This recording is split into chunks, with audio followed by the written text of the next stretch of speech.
मराठी, आपला विश्वास, आपलं चॅनल। रायगडच्या राजकारणात अल्पावधीत उभारलेले युवा नेतृत्व म्हणजे आमदार महेंद्र थोरवे। रायगड जिल्ह्यात विधानसभेचे 7 मतदारसंघ असून यामध्ये पनवेल, उरण, महाड, पेण, श्रीवर्धन, अलिबाग येत असून मागील 1 ते 2 वर्षापासून रायगडच्या राजकारणात कर्जत मतदारसंघाची चर्चा म्हणजेच आमदार महेंद्र थोरवे यांची चर्चा सर्वत्र होत असताना दिसत आहे। कोणत्या ना कोणत्या कारणाने आमदार महेंद्र थोरवे रायगडच्या राजकारणात महत्त्वपूर्ण युवा व्यक्तिमत्व म्हणून उभरताना दिसत आहेत।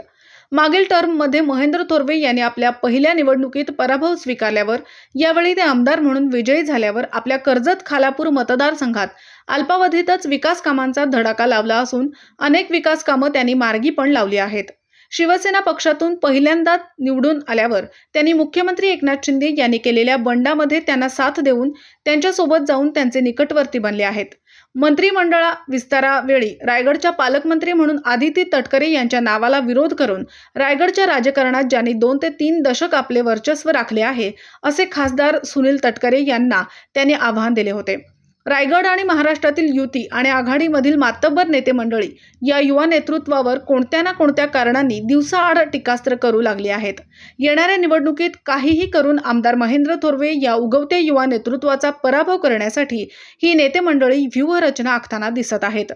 परंतु कर्जत विधानसभा मतदारसंघाचा विचार केला तर युवा आमदार महेंद्र थोरवे यांचा मतदारसंघातील प्रभाव तसेच लोकोपयोगी विकास कामांचा लावलेला धडाका आणि कार्यकर्त्यांसोबत असणारा दांडगा जनसंपर्क यावरून तरी त्यांना आव्हान देणारा प्रतिस्पर्धी अजून तरी मतदारसंघात कोणी दिसून येत नसून यावेळी ते पुन्हा कर्जतचे आमदार होणार म्हणून सर्वत्र अंदाज व्यक्त होताना दिसत आहे।